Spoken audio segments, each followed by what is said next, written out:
Hello, everybody. How are we doing? You could do better than that. How are we doing? You just watched a man climb 1,700 feet up Taipei 101 without a rope. I know how I'm doing. I'm trying to come down from that right now. So we're going to set this up right now.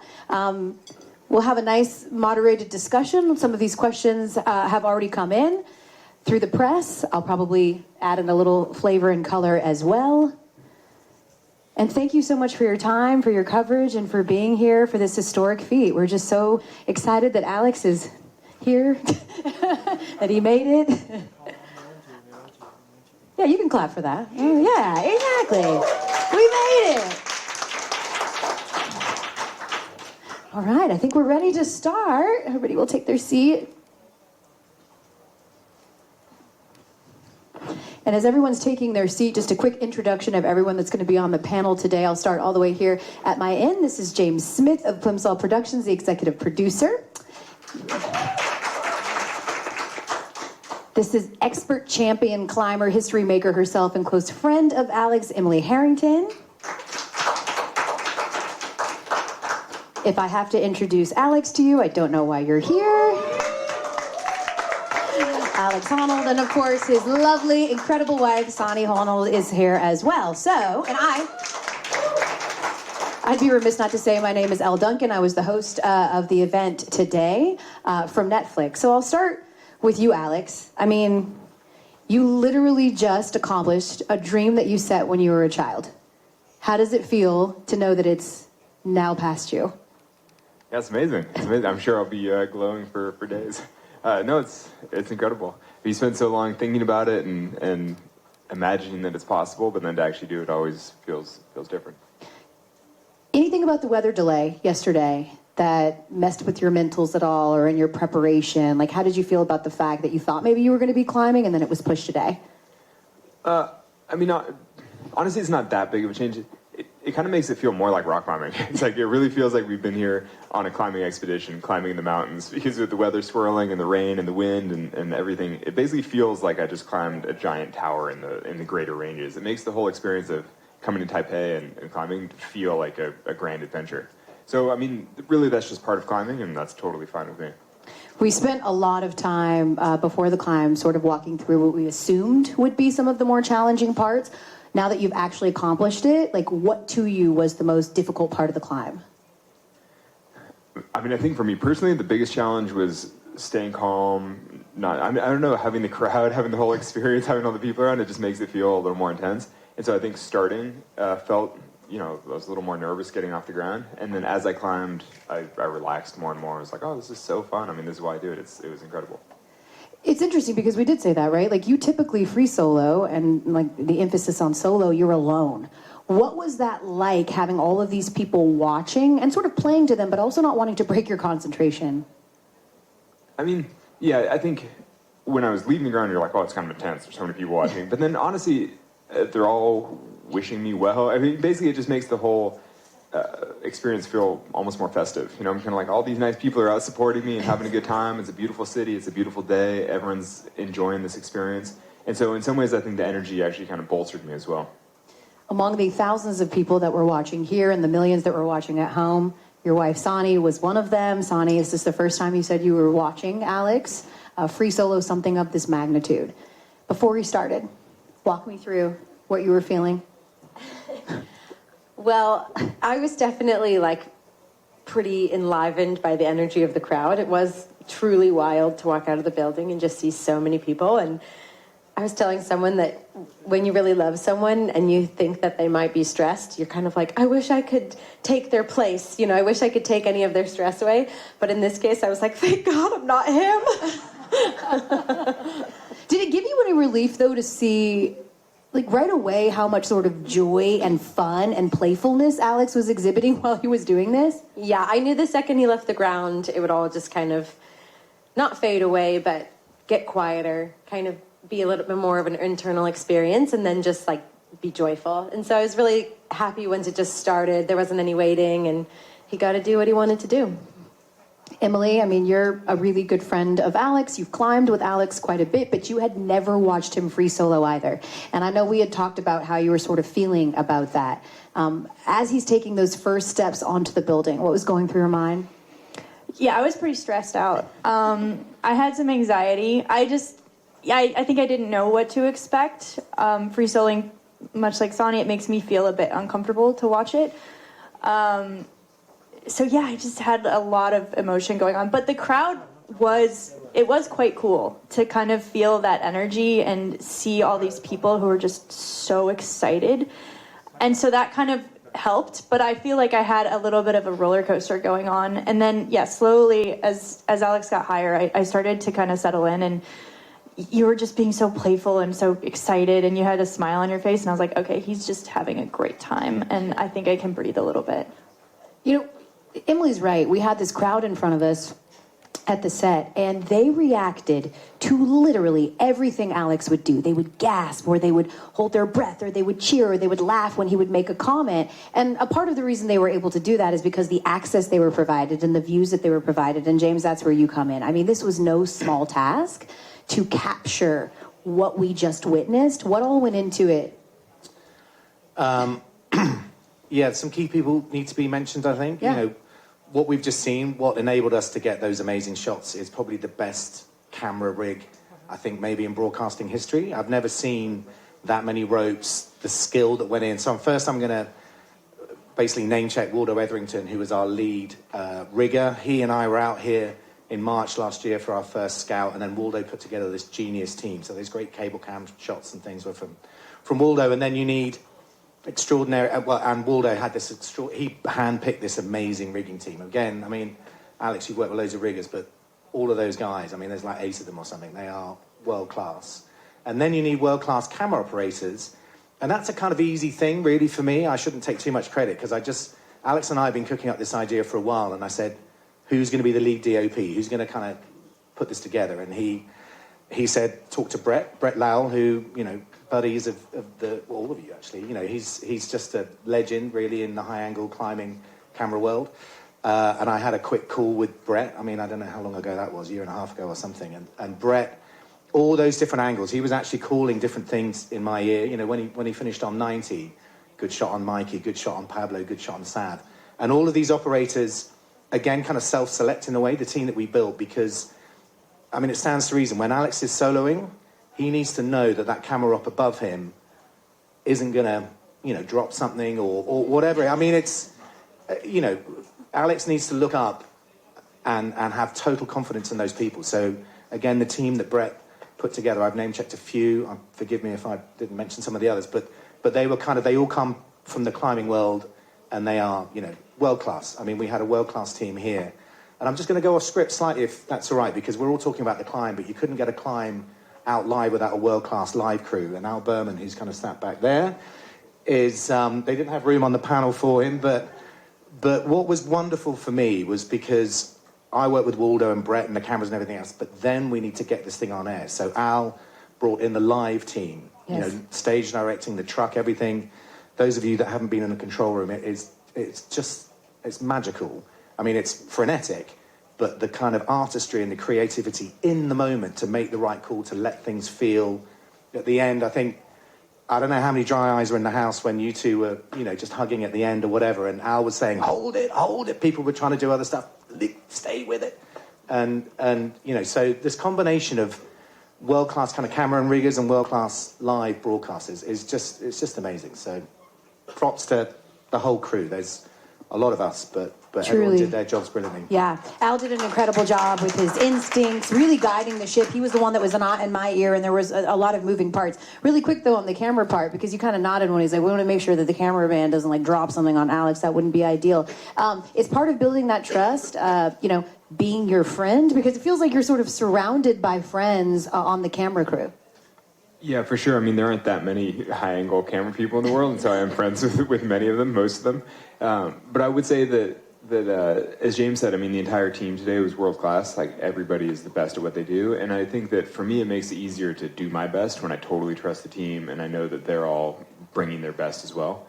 And so I mean, that's kind of, to me, an ideal project like this. It does feel like an expedition where we all come to a place together, we all do our absolute best to execute to the best of our abilities, and like they're doing what they do really, really well, and I try to do what I do as well as I can. So just, I don't know, it's so great. What a nice day. What a nice day. What were you thinking? You summit, you get all the way to the top, you're at the top of the spire, and you've done it. Like, what was the first thing that flashed into your mind? I was like, what a view, it's incredible. I was like, what a beautiful day. It was very windy, so I was like, don't fall off the spire. I was like trying to balance nicely. But no, I was like, what an incredible position. And I mean, what a beautiful way to see Taipei. And it's nice because we've been here all week and it's been gray and rainy, kind of socked in. And today was just so perfect and you could see for miles, super clear. I was like, couldn't be a better time to be on the top of the spire, appreciating the position. We've talked a little bit about what still motivates you, and that's what the people want to know. They want to know what still motivates you at this point in your career. You clearly have nothing left to prove, to still take on really big objectives that push you outside of your comfort zone. Well, I think you just said it. I like objectives that are new for me, that are different, that are challenging in some way. I mean, really, I like a reason to stay motivated and to get up early and to train and to do something exciting. So, you know, for me, I mean, a tower like this is so incredible. Like, literally from anywhere in the city, you look up and you're like, that looks amazing. And, you know, particularly as a climbing objective, something I've never done before, something that's challenging for me in the right way. I was like, this is incredible. Can you clear something up for the folks that, you know, are at home going, oh, you know, this was a stunt. Like, they came to him and they were like, hey, will you do this? And can you share with people, A, when climbing Taipei 101 fell into your purview and why you wanted to jump at this opportunity? Well, I mean, in general, I like to climb anything that looks cool that I'm allowed to. And so, you know, I first saw Taipei 101 over 10 years ago and was like, wow, that's incredible for climbing. That would be amazing. But at the time, didn't get the opportunity to actually climb it. And you know, at the time, I thought about climbing it without permission, you know, just don't tell anybody. You know, but I was kind of like, oh, I know I can do it, and it would be amazing, like, maybe I should. But then out of respect for the building and respect for all the people on the team who had allowed me access to look at it, I was like, well, obviously I'm not going to poach this. Like, I'm going to, you know, respect the people and just see if it ever comes together. And so then for the project to come together more than a decade later, I'm like, oh, it's so great. What an opportunity. It's such a pleasure. Yeah, James, because this doesn't just come together, right? There's a reason that people don't let people free solo climb buildings. What went into this? Well, I mean, I just want to thank Taipei 101. I don't know who's in the room, but Janet and her team. You know, I've been working with Alex for about 5-6 years. You know, he's always talked. You know, when you're doing one project, you say, what do you want to do next? And the skyscraper's always been something we've discussed.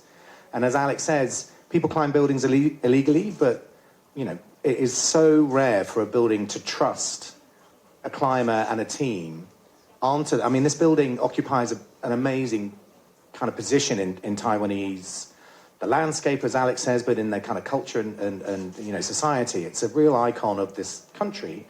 And, you know, when we started talking about skyscrapers, Alex was like, you know, he had a list of the ones that he wanted to climb, and this was top of the list. I mean, for the reasons he says, it's got so many interesting features, an interesting route, but we needed the building to say yes. So, I mean, I won't go into all the detail, but I was out here about a year ago. I met with Janet and her senior team, put this proposal together. I thought it was a kind of 50-50 coin toss, whether they'd, you know, give us permission. And about halfway through my presentation, Janet just said, stop. We're going to do this. We're going to do this. I think she'd seen Free Solo, you know, she kind of trusted Alex primarily. That's the most important person, obviously, in this whole project. But she said, let's do it. And then her entire team have made it happen. I talk about the rigging. We're all over the building, and her team have facilitated that and become part of our camera team. So thank you, Taipei 101. Absolutely, thank you. And to the amazing city as well, they were really all in. Emily, I'm so interested from the climbing community perspective, how they are viewing what Alex initially wanted to attempt to do and has now accomplished. Like, how do they sort of look at these big objectives that Alex sets? Yeah, I think people in the know kind of understand that Taipei 101 was not like a stunt. Like, it's real climbing. It took a lot of preparation. It took a lot of skill, a lot of experience, and really there's only one person who's capable of doing something like this, and it is Alex. And I think in the climbing community, it's been fun to see, like, how, once again, climbing has been launched onto the world stage. The first time it happened was because of Free Solo, and now it's happening again. And I think I think we really couldn't be more proud to have the representative for climbing be Alex, because he is such a great human and so impressive and inspiring and thoughtful, and really does like care about the climbing community. As you saw, like all of our friends are here on this project, and it's been incredible to be a part of it. I'm just so proud, and I think that I sort of represent that pride for the climbing community. Yeah, I can see like the emotion on your face right now, you know, just like what he means and like what's going through your mind right now. What's coming up for you? Yeah, I mean, I'm just really excited and relieved and proud to be a part of it. I'm super honored that I got to be a part of it. I feel so lucky to know both of you guys, because you're special. You're lovely people. Yes, yes. Yeah. Sonnie, you know, we've talked about this, right? There's all kinds of colorful adjectives that people that don't know Alex used to describe him: crazy, adrenaline junkie. What do you think that people don't understand about why Alex free solos? Well, I think that what people don't understand until they watch is how much fun he's having and just how joyful he is when he's doing it. That it's actually just like, it's almost like a childlike joy of just like, I'm up here and I'm playing. And I think that was the really cool part of today, that we all got to just watch him have a lot of fun, which is great. If you sort of compare this moment, Alex, to maybe the least glamorous training day that you had in preparation for this climb, which one do you think actually demanded more from you? Was it the training or the reality of it? That's an interesting question. I mean, I think doing the actual climb probably does demand more, just the pressure around it, the whole experience, but you're right that, I mean, training days, and in some ways I wouldn't even differentiate that much between all the training, because kind of the whole point of having a goal like this is to put in all the training days. I mean, I love the training, I love the whole process, I love all the practice climbs that I do to build up for a big climb like this. You know, basically I just love having a reason to train. And so, you know, I do think the climb itself probably does demand a little more. Like, I mean, I was definitely on my A game, like performing today, and you can't necessarily bring that to every training session, because sometimes you're just tired or whatever else. But no, I mean, I love the whole process. James, you've built a trust with Alex over the years because you've documented his climbs before. How did this one in particular differ from how you've sort of captured his previous climbs before? So yeah, we worked together on 2 projects. Mm-hmm. One was in a very remote part of Greenland. One was in Alaska. So they're in the wild. But as Alex said, it felt like we were in the mountains. Weather was a massive issue. And it felt like we were getting mountain weather. You know, and everyone's saying, what's the weather going to be like in 10 days' time? I mean, make a guess. I mean, what's the weather going to be like in 24 hours' time? Make a guess. And we were caught out. Forecasts were saying the weather was going to be good on the 24th when we were due to go. What didn't happen. It was kind of akin, really, but a lot nicer, a lot more comfortable in a hotel than in a tent in Greenland. No polar bears either. Yeah. Shout out to the hotel. It was very, very nice. I love the moment at the end. Alex comes down, he meets you, Sonnie. You guys are about to walk off, and then you're like, oh, should we shout out our daughters? Do you know, Alex, there's a lot being made of, like, you know, you've turned 40 and how you prepared for this, and how, you know, since we maybe checked in with you in free solo, you've gotten married and you've had children now. How has having children, how has being a father impacted your decision-making and how you approach climbing objectives? I mean, you know, I spend a lot more time at home, obviously, because I'm with the family. And so I think that means that I'm more selective about projects and just make sure I choose the right projects and choose them for the right reasons. And I think, you know, I mean, having a family hasn't diminished my love of climbing, but I just choose my objectives carefully and then train for them carefully and make sure I execute well.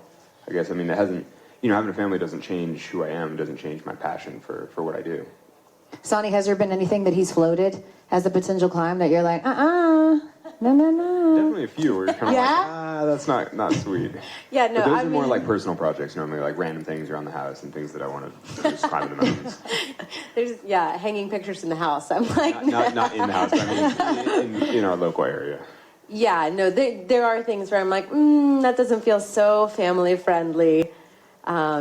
For sure. There's moments where, you know, but that's how partnership works. Everybody kind of speaks their mind. You say your piece, and then you kind of see what decision is made. You try and make decisions as a team, but you also have to respect the art behind it and the passion behind it, and this project kind of came together in a really cool way. And once Alex made that decision, like, I kind of remember not being in resistance to it, but just kind of like not having it in my mind. And then 2 months ago being like, oh, this is coming up, this is happening. And I'd seen Alex training and I'd seen him preparing, but then he really kind of locked in. And so I felt that in my heart of like, we're locking in, full support mode, whatever happens, happens. Like, I'm just here for you. I'm here to problem solve, support, be optimistic, be positive, make sure everything's in line. And that's like, and Alex does that for me, for my projects and in my life and in my work. So that's what makes us a good team, I think. So may I just say that Taipei 101 is actually an incredibly family-friendly climbing objective, in so much as for most climbs, you go to some far-flung place, you don't have cell service, you're gone for months, you're living in a tent. I mean, here, we FaceTime the kids, we'll be home, we fly home tomorrow. I'm kind of like, it's pretty chill in the grand scheme of climbing objectives. I mean, compared to going to the greater ranges, like the far-flung mountains of the world, and then being in, living on a glacier in a tent for a month. Yeah. Like, this is pretty civilized. Yeah. So, I mean, I think overall, this is way less time away from the kids, and I mean, it's kind of a great objective. There you go. I think the building has their new catchphrase, a very family-friendly climbing objective. Exactly. Should anyone want? No one else but Alex. Right, exactly. Well, and I love that you say that. Emily, I asked you on the broadcast, right? Because, again, Emily is a champion climber. She's a history-making climber. Certainly trailblazing and pushing limits is in her DNA. And I said, would you free solo? And you said? No, absolutely not. No. Why? Why is Alex so unique in wanting to do this? Yeah, I don't think that many people are drawn to free soloing, and I think I'm not drawn to it. I get enough of my fear management out of just rock climbing with a rope, and I feel very good about that, and I get enough challenge from it. I think free soloing is very unique, and there's not that many people who even want to do it, and I think what makes Alex so special is he is an elite climber, so he's very technically good, physically strong, works really, really hard. And then that mental side, that sort of ability to shut everything out and be so pinpoint focused and super present when the consequences are so high is unique. And then the third piece that I think is just so important that I think a lot of people gloss over is like there's an intense desire to do it. Mm-hmm. There's an intense desire, like he gets something out of it that's so powerful, that makes you keep wanting to do it and seek out these objectives. And I just think that combination, like there's only one Alex Honnold, and that's why.